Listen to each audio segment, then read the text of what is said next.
I'm warning you. I'm warning you. Watch out about going partners in property. Maybe not. Stay tuned.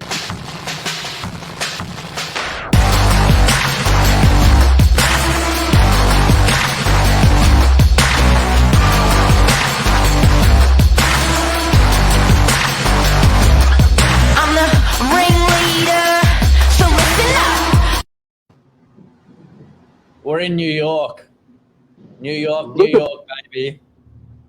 Look at that. That's an amazing. Can you step back a little bit and show us your boardroom? Skyline views. I'm in my boardroom this morning because we're talking about getting into bed with other people when it comes to property, when it comes to business. It's a big decision. You don't want to get it wrong because it could cripple you, Mark. Yeah, I'm always having a chat with people and they're saying, look, I'm thinking about buying with my brother, with my best friend, blah, blah, blah. And I'm always saying, be careful. Yeah. Well, you don't choose, you be careful with your partners, and that should be you should be just as careful with any investment partner as well. So we're on air to talk. Is it a bad idea, going halfies on a property? Should you just do it a lone journey? But then also, there's huge upsides to doing it with a partner as well. So where do you want to start? Yeah. I do like Lone Wolf first because the exit strategy is clear for you and also for the other party.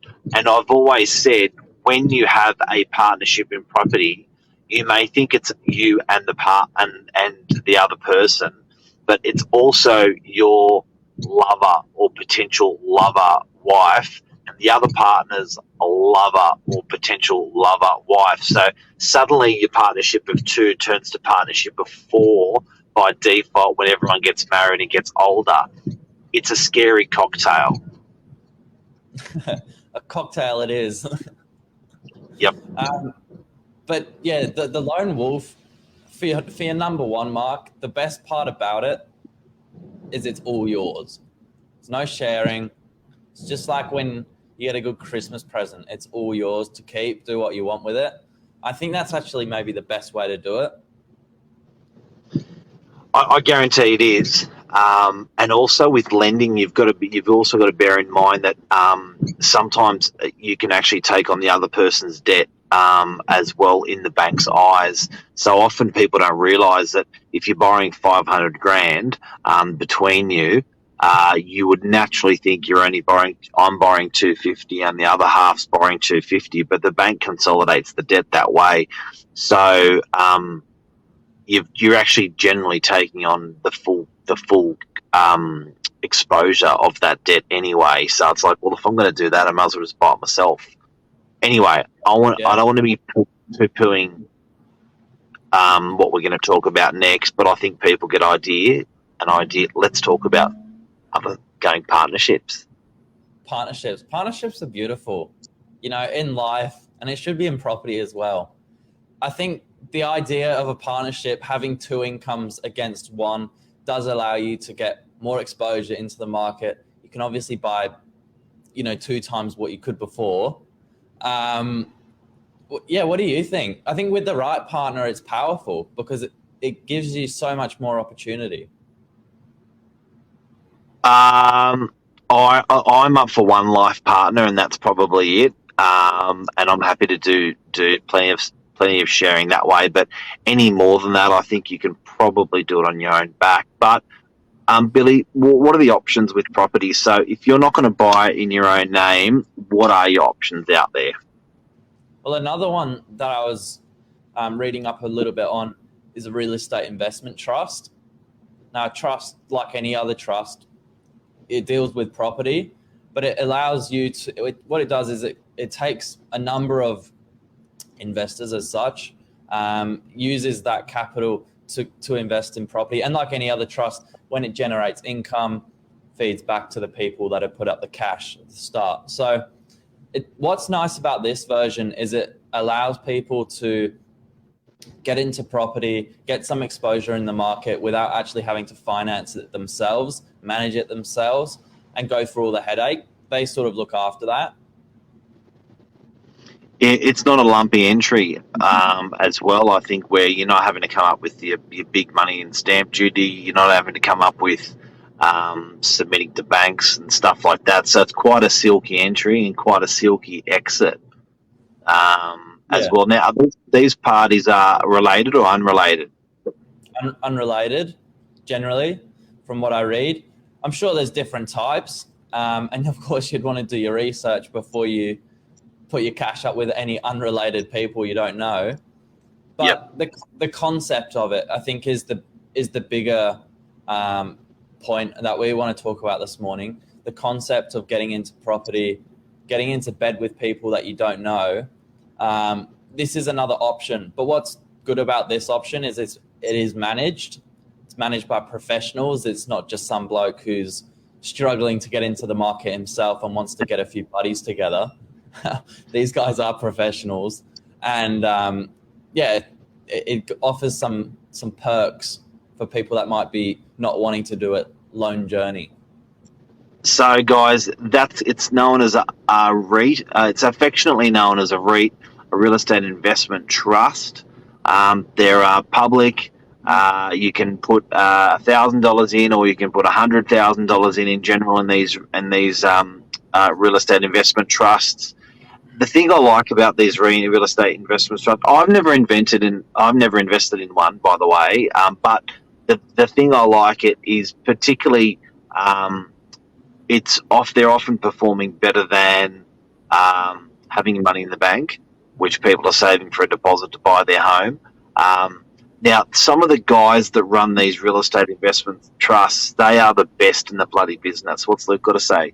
People who are consistent in tough times, they will still answer the phone. It's true. Yeah.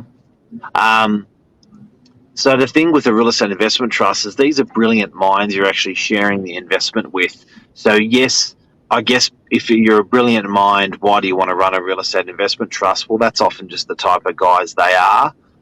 They dream big, they think big. When they get a couple of hundred, a couple of thousand investors, then they can do whatever they want across Australia. They make these investments. They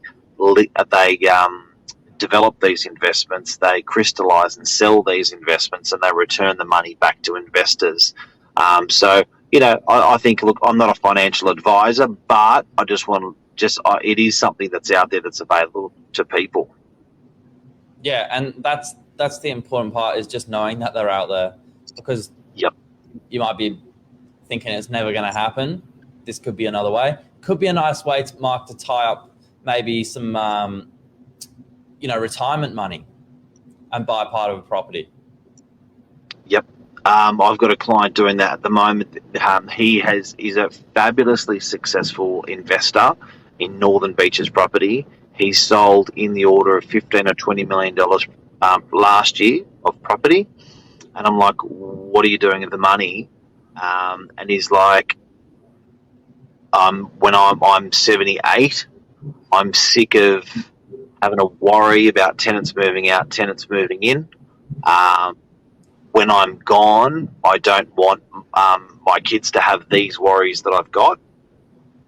So I'm just investing in a REIT, and basically, he's got a bankable income, not a bad income, coming in for the rest of his life. And when he's gone for his kids don't have to do shit. It's all there. Yeah. It just keep on coming in. Interesting. Very interesting. Another spin off that is it still allows you to get into property without, the hassle of it. But you're not then deciding, do I go and take that cash into shares or something? You believe, this guy has obviously believed in property for the entirety of his investment career, and he's not having to throw that all away and then take an even better gamble into something he doesn't know. Yeah. It's not a bad option. What about getting partners with your best mate or your sister or family friend or next door neighbour or something? It's doable from my understanding, you got to make sure it's all, in black and white. I think on paper, don't be foolish enough to ever let yourself think just because he's my brother or best mate, let's not do it properly. I think that is just asking for trouble. You're getting into a huge commitment here, sharing debt, sharing the liability. You'd be so silly to skip the solicitor fees if that's even possible, trying to save $2,000 and thinking let's do it all under one name, and then you just send me half the profit, or we split half the cost down the middle. I think that's got to be a tip you'd advise, Mark.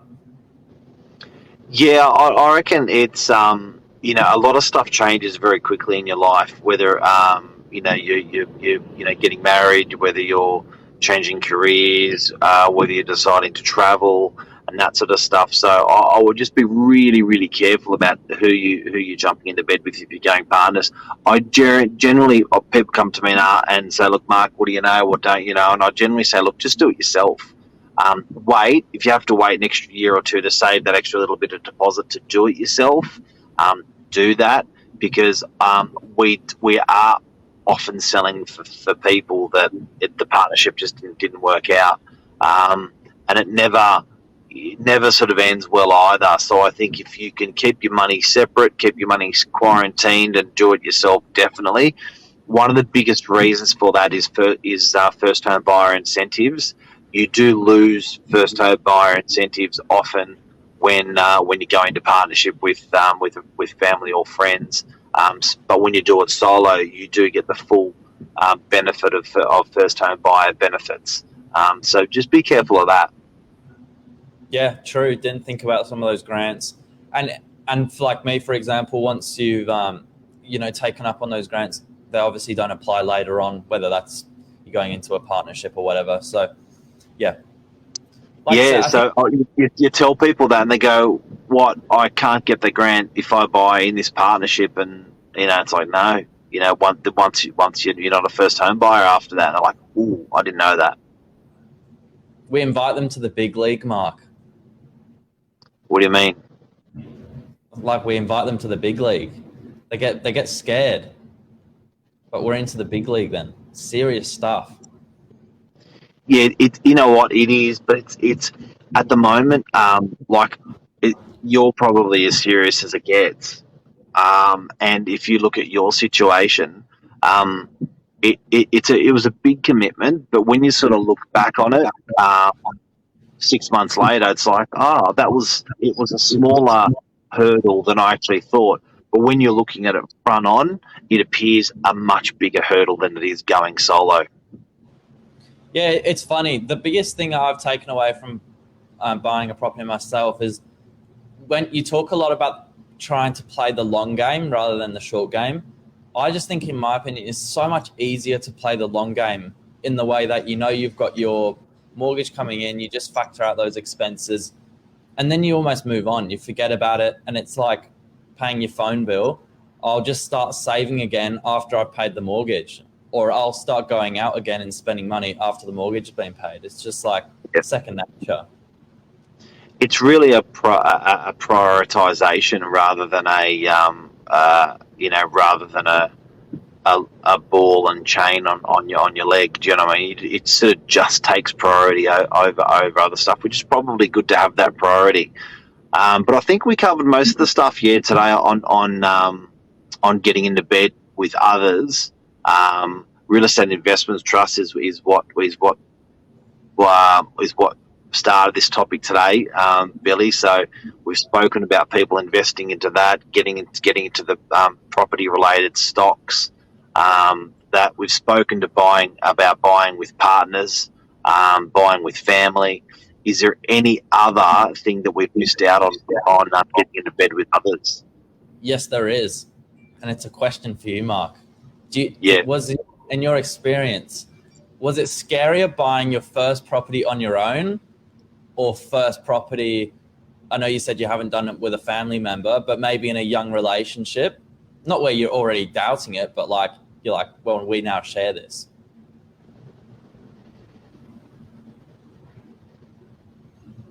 If you can remember that long ago.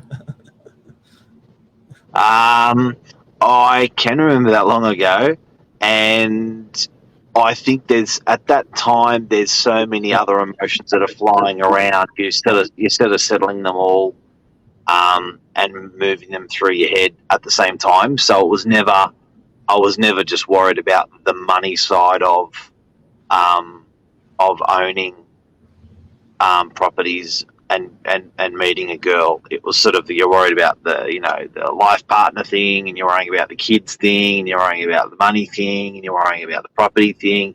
It was just all of that. It sort of came as one whole package. So I never chunked it down to oh shit. But often you hear people coming into a relationship. We hear retired people talk about coming into a relationship with equal standing, so they don't feel threatened because one's got just as much as the other.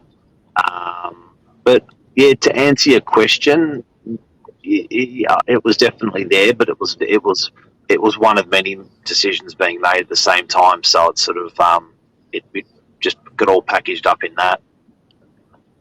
Well, I suppose whether it's your best mate, your neighbour, or a partner, understanding and just making sure you're aware where you sit financially, legally, all that would get rid of any concern.